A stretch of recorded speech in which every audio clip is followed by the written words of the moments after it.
Hey, Viking fans, this is Keith Millard, and you are listening to the One Bar and Lupicus Show. Go Vikes! All right, welcome back to the One Bar and Lupicus Show. I am One Bar with Lupicus, and in this episode, we're going to be talking about just a real perfect offseason scenario. We're each going to give our own scenario this offseason where the Vikings could just come away with win, and then you guys can let us know which scenario you prefer, One Bar or Lupicus. Yeah, we are on the precipice of free agency. Legal tampering is just hours away. The new league year kicks off on Wednesday. This is going to be an exciting damn week. We've been waiting for it. Finally, the NFL is back, and I can't wait. Yeah, and it's exciting, meaning it's probably going to be exciting for all the other teams because we know how the Vikings like to just kind of take a step back, let it all unwind. But you never know. We'll see. Sometimes they surprise us with the moves they make. Other times, it's not so exciting. Like the year when our big signing was Bobby Wade. Every move you make. All right. Well, I'm gonna hop into it first here. I'm gonna go through what offseason or free agent moves I want to make. Talk about the draft. End up with my dream offseason. All right. Let's break this down. So we're gonna talk about current roster, right? Free agency and the draft. Is that right? Yes. Yep. All right. Do it.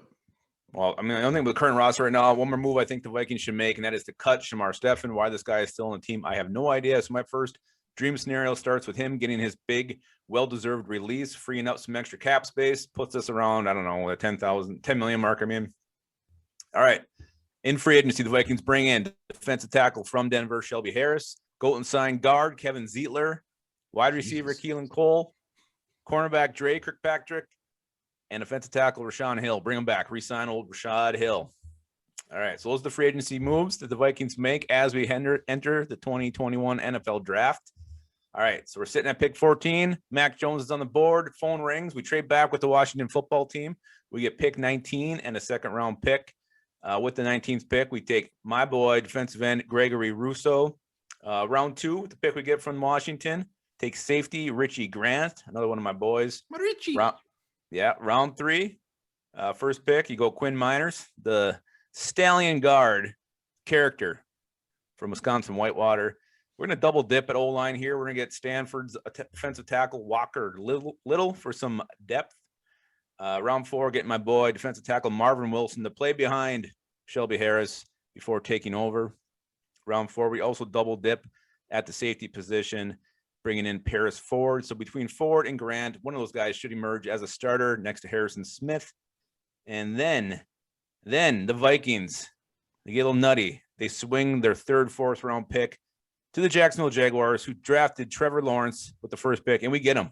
Gardner Minshew comes home as the backup quarterback. We have Gardner on the roster, sit behind Kirk Cousins for a year or two, maybe compete to be the starter down the road. And then round 5, go ahead and we grab a return man, Jalen Darden from North Texas. I didn't get in the late picks. I just said, you know what? We fill out depth, O-line, edge rusher, maybe you trade up. Again, I'd rather see the Vikings move up, get a couple guys instead of having 7 more guys after that. So basically after this, you're looking at your O-line, Ezra Cleveland, Quinn Miners, Garrett Bradbury, Kevin Zietler, and Brian O'Neill. Your D-line, you got Russo or Weatherly, whoever ends up winning that job, D-tackle, Shelby Harris, Michael Pierce, and Daniel Hunter. So to me, that would make me pretty happy. Wow. Yours was maybe a little bit more detailed than mine, but that's all right. And yeah, I'm already taking your scenario. I guess let's just get into mine. I'll tell you why. I kind of went on the best case scenario, maybe. Yeah. Okay.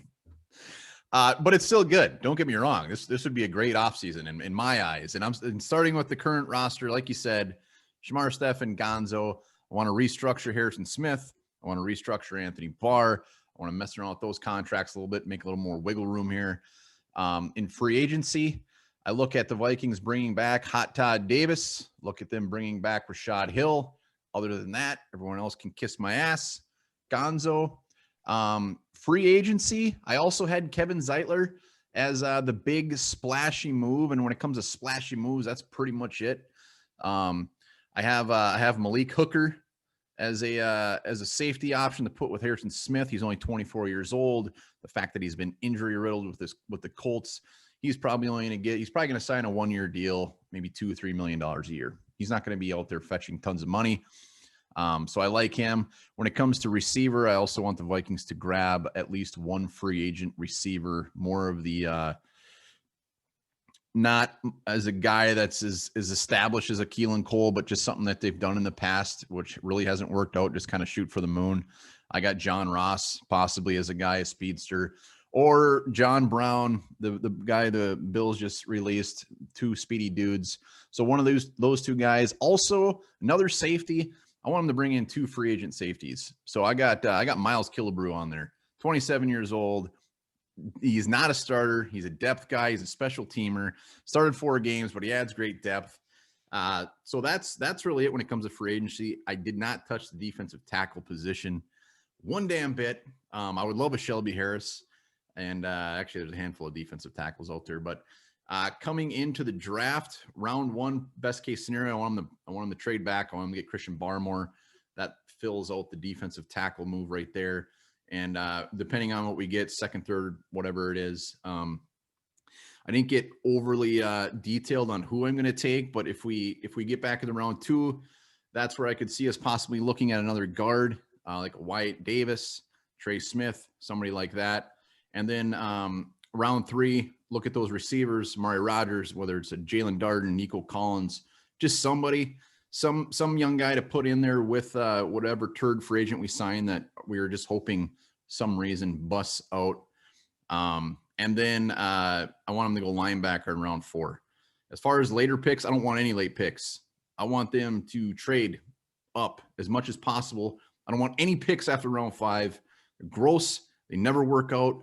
Uninterested. Get as many picks as you can in that rounds 3, round 4. And then after the draft, I want them to look at the guard free agents, and I want them to bring in another guard, because there's going to be some guards sitting out there where we're not forcing this rookie that we get, whether it's a Wyatt Davis in round 2, to actually start. So if that's a Nick Easton or somebody just busted up that can be an improvement over next year, I'm all for it. And also, I want them to bring in an undrafted kicker. And I want him to actually compete with Mr. Joseph. I don't want Greg Joseph just to be our only kicker. I want somebody, whether he's going to be the guy or not, to compete for him. And yeah, that's it. That's my dream. It's my hope. Yeah. So back to yours. Yeah, I guess I could have forgot Todd Davis. I wasn't really thinking about re-signing guys so much, other than Rashad Hill. I just think safety is a position we can upgrade through the draft. We don't have to spend money there. If you're looking to upgrade, I think that's one position that's been proven that you can fill it with rookies in year 1. So that's why I feel like, going with the Richie Grant, maybe Paris for, 2 guys that could potentially, one of them's going to step up and win that job. I think that's just as good as a veteran that you're going to go out and sign. Other than that, I don't think we're that far off, really. Your backup quarterback, I'm guessing, in that scenario, Sean Mannion. Sean Mannion. Not that you want him, but it's pennies. Kind of assumption it's going to make. Yeah, I would like to go a different route, but I just think that is 100% going to happen. I need to drink it in and realize that. It probably will. They can probably wait. That can almost be an after draft signing, see how everything shakes out too. Let's see. Who else did you mention? You waited on D tackle Christian Barmore. Is that someone you think can come in and actually make an impact in year 1? Oh God, yeah. I think he'd be the starter next to Michael Pierce day 1. Nobody else there to start. Would he actually play well though? Barmore, yeah. Yeah, no doubt. I could see him having 4 to 6 sacks as a rookie.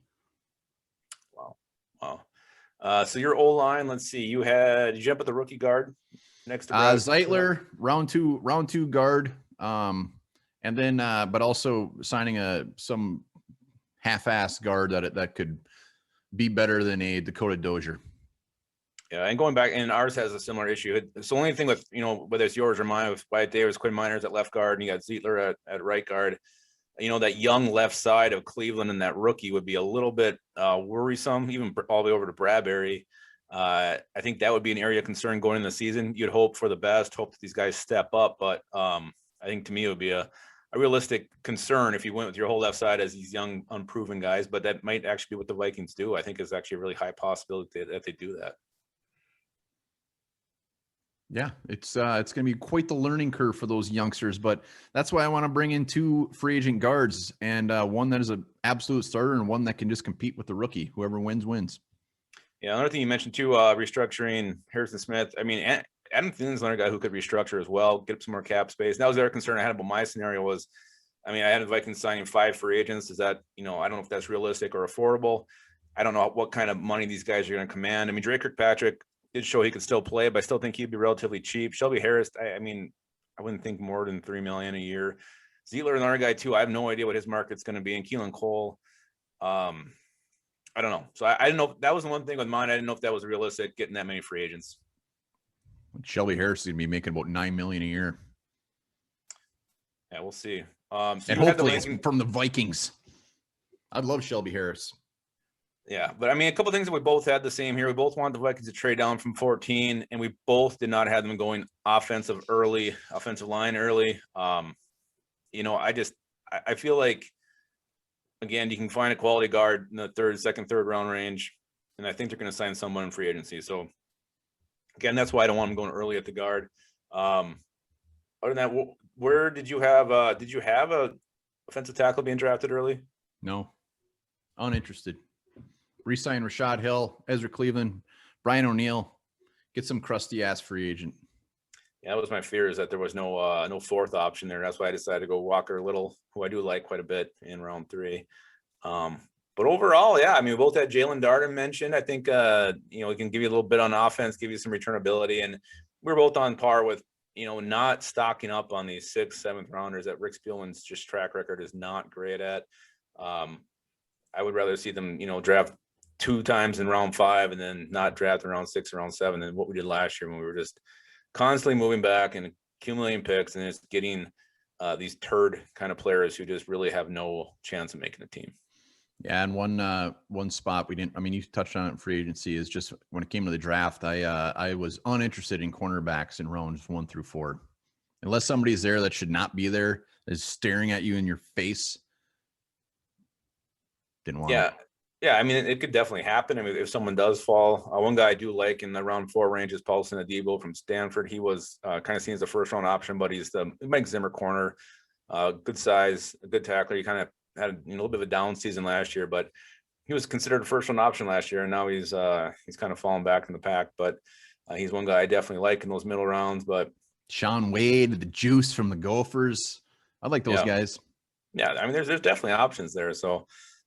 Again, we have 3 4th rounders, or we have 4 4th rounders now, 3 or 4, but a lot of those 3rd, 4th round picks, I think they can fill a lot of holes there. And then after that, it's just kind of plugging away. So, we'll see what happens. Tomorrow is when we can find out. And if you're looking at all these positions here we talked about, I really think D tackle and guard is where the Vikings will make a move, and that could possibly happen as early as tomorrow. I just think you want to get a veteran at one of those positions and roll them with straight up rookies. So I expect them to sign somebody.